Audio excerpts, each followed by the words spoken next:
எல்லாம் நன்மையா நடக்கும்னு நான் நினைக்கிறேன். எல்லாம் சரியான ஒரு பாதையில போய்கிட்டு இருக்கு. நிச்சயமா இது வந்து ஒரு அனுகூலமான ஒரு சூழ்நிலை ஏற்படும். நான் கூட்டணி பேச்சுவார்த்தைங்கிறது இன்னும் கொஞ்ச நாள் எடுக்கும். ஏன்னா இன்னும் ஓராண்டு காலம் இருக்கு இல்லையா எலெக்ஷனுக்கு. அதனால நிச்சயமா வந்து அதற்குண்டான சாத்தியக்கூறுகள் இருக்குங்கிறது என்னுடைய நம்பிக்கை. அவரும் வந்து திமுகவை எதிர்த்து தான் அவருடைய அரசியல் அமைஞ்சிருக்கு. அப்படி இருக்கும் பொழுது நேச்சுரலா எதிர்கூட்டணியில அவர் இடம்பெற்று இருந்தா நிச்சயமா அவருடைய எதிர்பார்ப்பு நிறைவேறும். அப்படி அவர் வந்து கூட்டணியில வரணுங்கிறது அவர் முடிவெடுத்தாருன்னா அது ஒரு நல்ல விஷயமா தான் நான் பார்க்கிறேன். அவர் எடுக்கக்கூடிய முடிவு அவருடைய கட்சி எந்த அளவுக்கு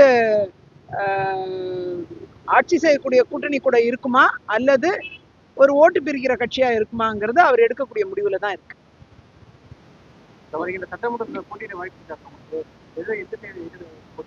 கட்சி என்ன கூறுகிறதோ அதன்படி சட்டமன்றத்தில் போட்டியிடாம இருப்பது கட்சியின் முடிவை பொறுத்தே இருக்கிறது. கட்சி என்ன டைரக்ஷன் கொடுக்குறாங்களோ அறிவுறுத்துறாங்களோ அதன் அடிப்படையில் நான் செயல்படுவேன். டாஸ்மாக் ஊழல் வந்து பல்லாயிரம் கோடி ஊழல், பல லட்சம் கோடி ஊழலா இருக்குங்கிற சந்தேகத்தை எழுப்பியிருக்காங்க. இன்னைக்கு ஈடியோட ரெய்டு பல இடங்கள்ல நடந்து கொண்டு இருக்கிற இந்த சூழ்நிலையில துறை ரீதியாகவும் பல்வேறு ஊழல்கள் பிற துறைகள்லையும் நடந்துகிட்டு இருக்கிறது இன்னைக்கு வெளிச்சம் போட்டு பல விதத்துல காமிக்கக்கூடிய அளவுக்கு சூழ்நிலைகள் இருந்து வருகிறது. ஏற்கனவே ஆளுநரிடம் இதற்குண்டான மனுவை அனைத்து கட்சிகளுமே வழங்கி எல்லா எதிர்கட்சிகளும் கொடுத்திருக்காங்க.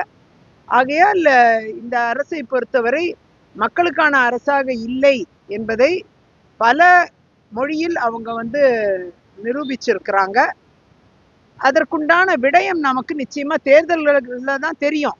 அதற்கு முன்னாடி தெரியறதுக்கான வாய்ப்புகள் கிடையாது. ஆகையால் தேர்தல் நெருக்கத்துல நிச்சயமா இதற்குண்டான விடை நமக்கு தெரிஞ்சிடும். மட்டுமே அது சாத்தியப்படும். இந்த ஒருங்கிணைப்புங்கிறது ரொம்ப முக்கியமான ஒன்று. மாநில தலைவர் திரு அண்ணாமலை அவர்களும் அதை தெளிவா சொல்லியிருக்காரு. அந்த அடிப்படையில இன்னைக்கு 5 நின்று போட்டியிட்டால் யாருக்கு லாபம், ஒருங்கிணைந்த அனைவரும் ஒருங்கிணைந்து போட்டியிட்டா யாருக்கு லாபம் என்பதை பார்க்க வேண்டும்.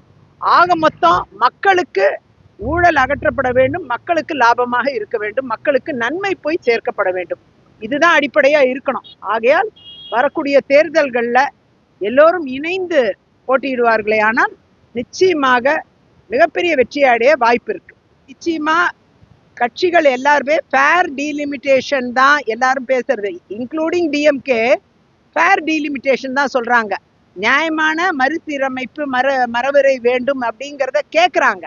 ஆனா அது கேட்கறதுக்கு உண்டான தருணம் இது இல்லை.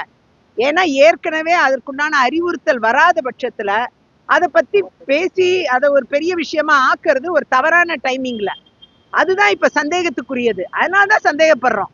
நீங்க அதோடைய ஜீவோ வந்த பிறகு அதை பத்தின டிஸ்கஷன் வந்தா நியாயமான ஒன்று.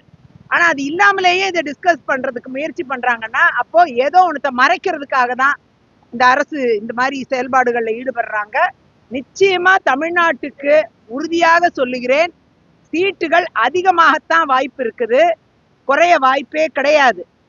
ஃபேர் டீலிமிட்டேஷன் தான் நடக்கும்.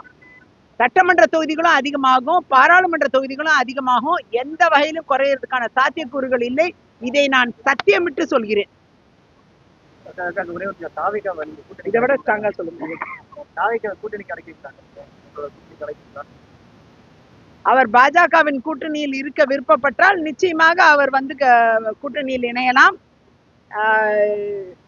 ஆளும் அரசு தவறு செய்வதை தட்டி கேட்க வேண்டும் என்ற நிலைப்பாடு அவருக்கும் இருந்தால் அவர் கூட்டணியில் இணைவார். இல்லை என்றால் அவர் தனித்து நிற்பார், ஓட்டு பிரிப்பதற்காக மட்டுமே பயன்படுவார்.